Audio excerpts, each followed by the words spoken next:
안녕하십니까. 부동산 신문 읽어주는 공인중개사의 땅사고TV 임동성입니다. 오늘은 2020년 3월 30일이고요. 이제 3월이 또 거의 다 끝나가네요. 오늘의 주제는 지금 계속해서 이게 코로나 때문에 지금 주식도 폭락하고 하여튼 직원도 잘리고 계속 그런 뉴스인데, 제 눈에 오늘 이제 부동산 관련 신문 중에서 가장 눈에 확 들어오는 게 있어요. 힘들고 어렵고 그럴 때도 항상 그 긍정적인 면을 바라보고 희망을 바라보는 그런 것을 전해주고 싶어서요.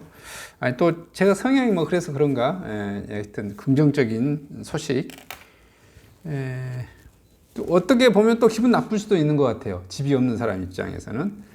하나금융연구소에서 40년간 재화 서비스 가격을 조사했는데요. 40년간입니다. 40년간 쌀값이 3배 올랐다고 그러네요. 쌀값 3배 오를 때. 강남 집값이 84배 올랐다고 있습니다. 강남 집값 84배. 물론 주식은 더 많이 튀었을 수도 있어요. 주식으로는. 근데 주식 같은 경우는 부동산은 그 실물이라는 것이 있는 거고, 주식은 그냥 종이택지 위에다 써놓은 거잖아요. 그래서 그 회사가 부도가 나면 아무것도 없는 거잖아요. 허상인 거잖아요. 나는 주식으로 가지고 있는 것은. 근데 부동산은 땅을 항상 가지고 있죠. 땅. 건물은 감가상각돼서 사라지더라도 땅이 남아 있어요. 그래서 집값이 84배, 40년간 집값이 40년이 있으면 건물은 빵원이 됐겠죠. 땅값만 84배가 튀었다는 소리 이상 되겠죠. 정명한 부동산은 제가 계속 땅이라고 말씀드리죠. 그래서 이 기사를 한번 처음부터 끝까지 토시 하나 안 빼고 다 한번 읽어봐 드리겠습니다. 지난 40년간 쌀값이 3배 오르는 동안 서울 강남 아파트 가격은 84배 폭등한 것으로 나타났습니다. 84배면 40년간 84배면 약 해마다 2배씩 올랐다라는 거게 되겠네요. 해마다 2배씩.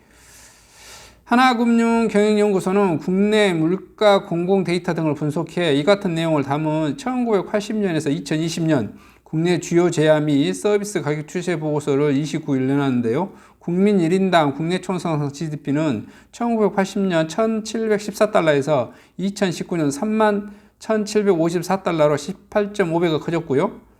환율을 고려하지 않으면 1인당 GDP는 35.9배로 커졌어요. 같은 기간 담배값은 한 값에 300원에서 4,500원으로 15배가 됐고요.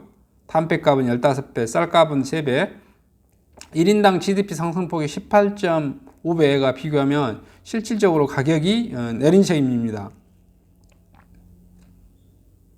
GDP가 그러면 이 기준에 의하면 GDP가 20배에 올랐다고 치면 18.5배인데 20배에 올랐다고 했는데, 쌀값이 3배 올랐으면 쌀값은 엄청난 속의 손해네요. 그리고 아파트 가격은 20배니까 84배, 약 4배가 더 오른 거죠. 땅값은 얼마나 더 올랐을까요? 땅값은 84배 아닙니다. 땅값은 1000배, 만배 아마 이렇게 됐을 거예요. 보고서 한번 계속 읽어보죠. 보고서에 따르면 쌀값 4kg 환산 기준으로 3,000원에서 95,000원으로 3,000원에서 9,500원으로 약 3.2배, 닭고기 1kg 환산 기준 1,400원에서 4,656원으로 3.3배 올랐고요. 반면 서울 강남 아파트 가격은 1인당 GDP 상승폭 대비 높은 상승률을 보였는데요. 강남구 음마아파트 평당 기준 매매가는 1980년대 약 77만원에서 6,469만원으로 84배가 됐습니다. 전세가는 16만원에서 1,629만원으로 102배가 튀었습니다. 많이 튀었네요. 유형의 재화보다 무형의 재화가 가격이 더 많이 올랐고요. 담배는 15배, 스낵류는 11배, 삼겹살은 9.7배, 소주 출고가 5.1배. 유형의 재화는 GDP 상승폭을 못 미쳤습니다. 반면 사립초등학교 등록금은 44.5배. 사립초등학교가 많이 올랐습니다. 서울 등록금 19배. 서울대 등록금이 19배니까 GDP 그대로 그냥 반영되어진 것 같아요. 그리고 일부 서비스는 1인당 상승률 폭을 못 돌았습니다. 지하철, 식사, 돈가스, 영화, 커피를 포함한 데이트 비용은 1980년대 7,140원 7,140원이 들었지만 올해는 61,200원이 드는 것으로 나타났고요. 사병 월급은 육군 병장 기준으로 1980년대는 3,900원에서 현재 54만 1,000원으로 139배가 됐고요.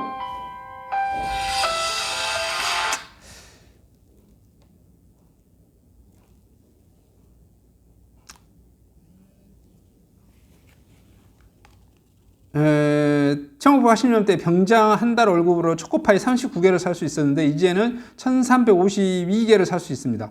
1990년에서 20년까지 최저임금 시급은 690원에서 8,590원으로 12.4배가 됐고요. 최저임금도 물가 상승률보다는 못 올랐네요. 절반 정도밖에 못 오른 거예요. 그리고 공무원 월급은 7급 초봉 기준으로 23만 9천 원에서 79배의 188만 원으로 올랐고요. 보고서에 따르면 지난 40년간 농수산물과 공산품 등 소비재 대부분이 명목가격 상승률이 1인당 GDP 상승폭보다 작았습니다. 연구소는 국내 경제의 비약적인 성장과 생산성 증대, 교육 확대 등으로 먹거리는 1980년대에 비해 상대적으로 크게 저렴해졌다고 지금 말씀하고 있습니다. 지금 여기서 제가 말씀드리고자 하는 그 가장 큰 핵심이 뭐 있어요? 이 뉴스를 보고 여기 시청자 분들한테 말씀드리고 싶은 가장 그 핵심적인 이제 내용은 저는 그렇게 말씀드리고 싶어요.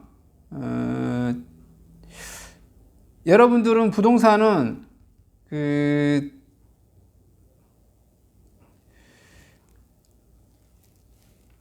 인구에 의해서 부동산 가격이 오른다고 생각하잖아요.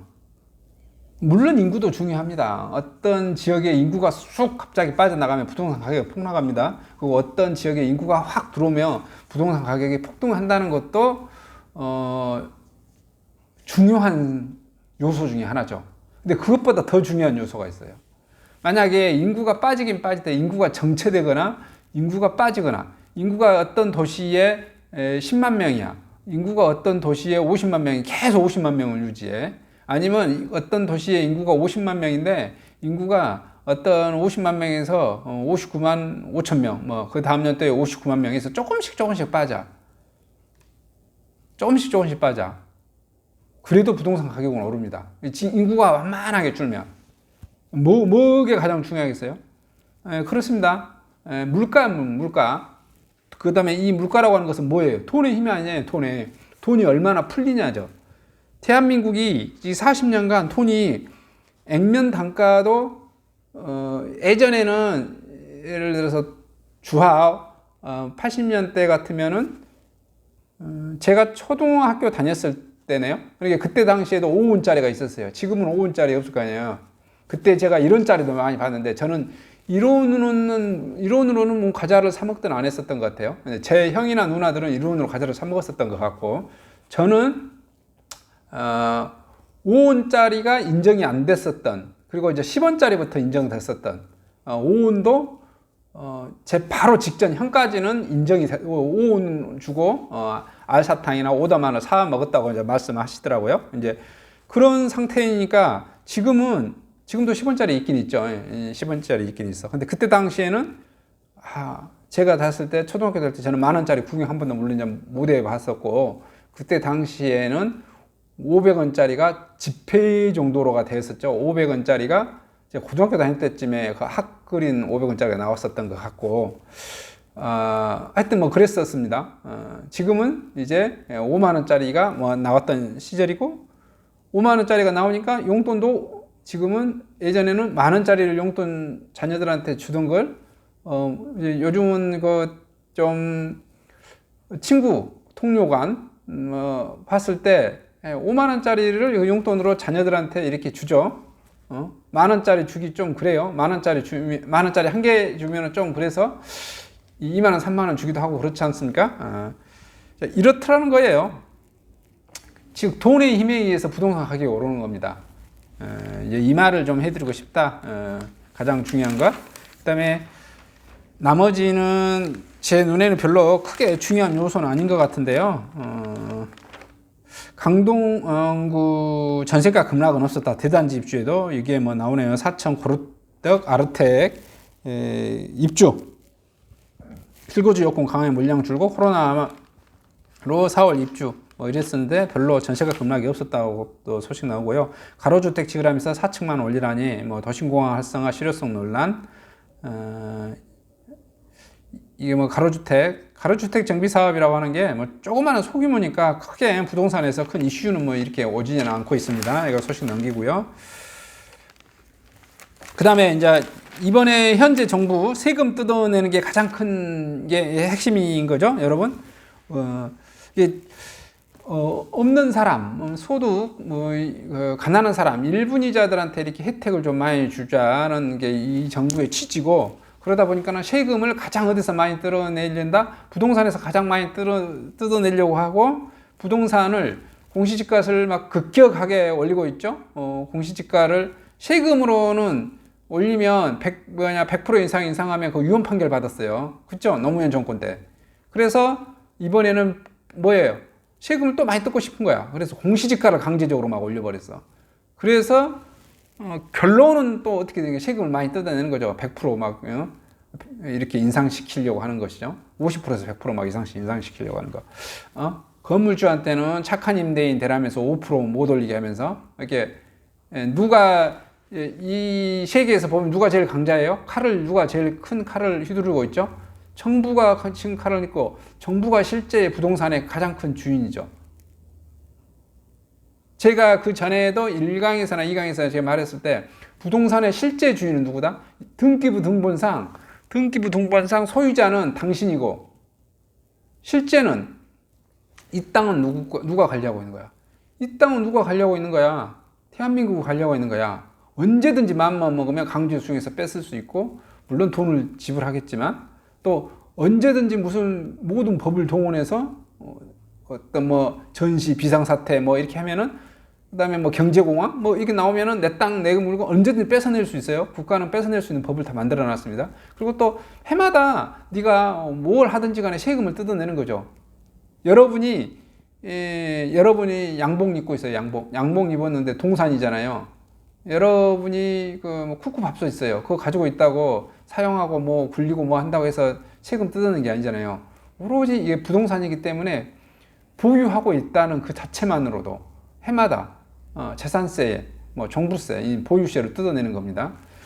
근데 이 보유세가 공시가가 실거래가, 이게 공시가는 정부가 그냥 이게 임의로 정해놓은 거예요. 근데 실거래가 가격보다 더 튀어 올라 버렸다는 거예요. 뭐 때문에? 지금 뭐 이 기사를 안 읽어봐도 뻔한 거죠. 코로나 때문에 지금 이제 코로나 때문에 갑자기 가격이 너무 이렇게 빠진 지역이 있겠죠. 이게 또 들쑥날쑥할 거예요. 여전히 공시 가격이 실거래가보다 낮은 지역도 많이 있을 거겠고, 그 다음에 이제 공시 가격이 실거래가보다 높게 책정된 곳도 많이 있겠죠. 따라서 이 다음 단계는 뭐겠어요? 당연히 이혼법률 뭐 심판 제청한 사람은 또 나올 거고, 또 이의 신청한 사람 나올 거고, 또 투표로 이렇게 한 사람 나올 거고, 여러 가지 방법이 있겠죠. 서초 트라움 40억대 거래되는데 공시가는 40억 8,400만 원 있고, 잠실 리젠시 서울숲 이스테이트 금매 쏟아지면서 공시가가 육박, 집값 떨어졌는데도 세금은 늘어 집단 이의 신청 속출할 듯, 이렇게 제목 잡혔습니다. 아마 또 내년에 공시가를 또 올릴 거예요. 근데 보통 공시가가 실거래가보다 많이 이게 낮습니다. 낮는 이유는 뭐겠어요? 실거래가라고 하는 것은 어떤 상황에 따라서 가격이 올랐다가 또 어떤 경제적인 요건이 또 떨어지고 이렇게 하는 거잖아요. 그래서 그 떨어지는 그것을 감안해서 항상 기존에는 공시가는 더 낮게 책정해 두는 성향이 있는데, 현재 정부는 뭐다? 그런 거 필요 없고 세금을 많이 뜯어내려고 하는 거겠죠. 그게 이제 핵심인 거니까.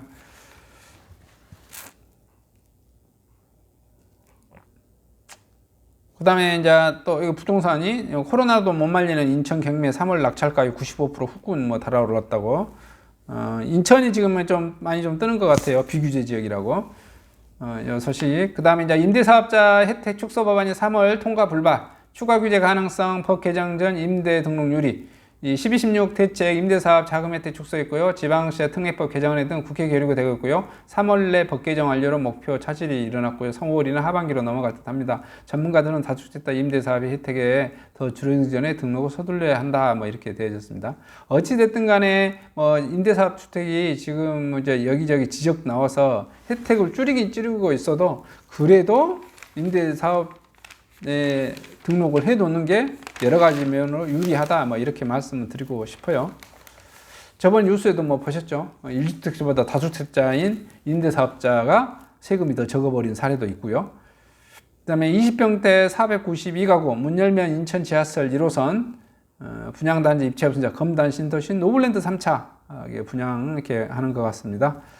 7개동 722가구 2022년 준공하고요. 단지 앞에 유치원, 초등학교 주변에 광역도로까지 뚫리고 서울역까지 가는 시간을 단축시켰다.